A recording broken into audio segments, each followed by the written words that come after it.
please join me in welcoming Julio Olalla.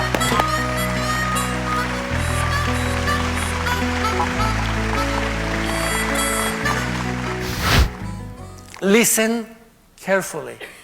We have become control freaks. Everything is about controlling things. Everything is about prediction. You know what we did? You know what we did? Out of predicting and controlling so much, things are completely out of control today in the world. Take a look. But that is the way we learn. We learn to control because we learn from fear.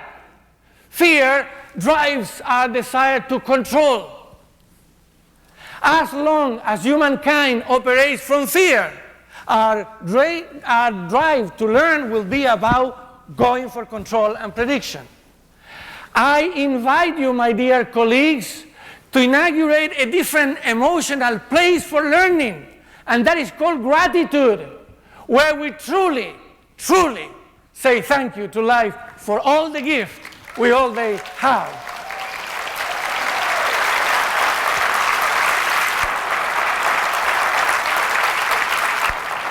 And in that process, our quest has been fundamentally about knowledge. We have no concern for wisdom in our times. It's about knowledge. And more, we have arrived to a place where learning is about gathering information. Have you noticed that? That's what we did. We go to a course, let's get information. The more information I have, the more I know. Oh, my dear friends, how many people you know close to you that they have little information and they are very wise? And how many of you know people that have a lot of information and you cannot even live with them? I arrived to the USA in the 70s after the coup d'etat in Chile.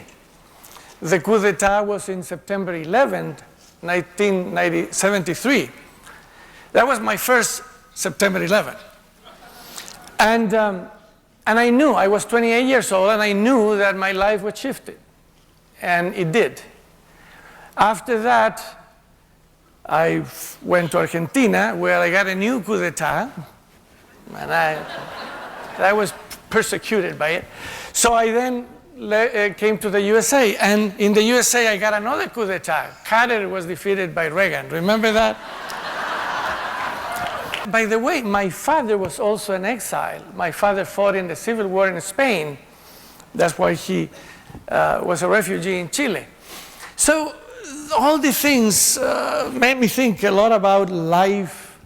What is what we do to each other? Why, on behalf of the best intentions, we sometimes create so terrible things? Crises are a way in which the universe, nature, pushes us to move on, to shift, to break old paradigms, to evolve. Crises are not bad or good by itself. They are, I will say, evolutionary challenges.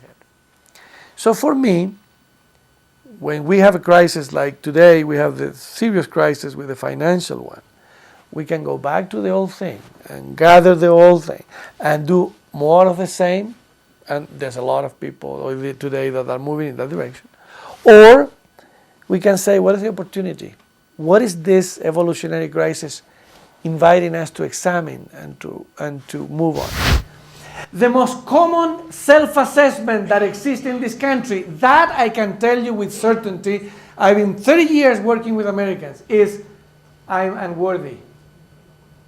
It's a self-assessment so popular that we need to ask, what is the grounding for such a thing? We torture ourselves with our self-assessment. Or I am not good enough is another one. How come, my dears?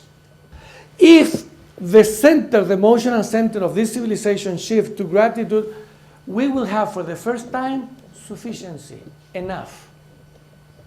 Do you realize that we don't know what enough is? We have always attention in what is missing, and we have abandoned the possibility to just acknowledge what we do have. Please, take a look from this perspective, my dear friends. You know that by age 10, 12, you have been something like 16,000 hours of advertisement on TV and other places. You know that. What advertisement is telling you? That you don't have something that is essential for you to be happy. Otherwise, look, you have been bombarded by hundreds of thousands of hours of constant thing. You don't have enough. Cuando un ser humano habla desde el corazón, honestamente, esto me pasa, esto ocurre, al revés de lo que creemos, se transforma en un personaje atractivo. What happens when people see the world different than you, which is the case all the time? Of course they are wrong. It's easy. Don't you have this sense of satisfaction the way you see it is the real way? And the way others see it is just because they are not as smart as you are. What if, aware that you and I don't see the world the same way, I say to him, lend me your eyes. I want to see what you see. And he said, well, I'll do it if you lend me yours so I can take a picture. The way you see it. You know what that will be? That will be the first moment of what is called a conversation. A conversation, the word conversation comes from Latin that means changing together. That's what it means. If you and I converse, means we are giving each other the gift of a different eyes. Differences become assets. So far, we hold differences as a problem. If you are depressed, or you learn to have the thought, the world tomorrow will be worse than the world today. Let's imagine that. No matter what, we are getting worse. You know what happened with his body with that thought or with emotional resignation? The shoulders are going to shape down, the chest is going to come in, the side is going to go down. What is happening? Between the body domain, the emotional domain, the language domain, a coherence begins to shape. Are you with me? A coherence. So in other words, I can look at you and I can have some guess, the more I learn to do it, in which emotion, in which mood you live. So if I look at you like this, you know that my mood is modesty.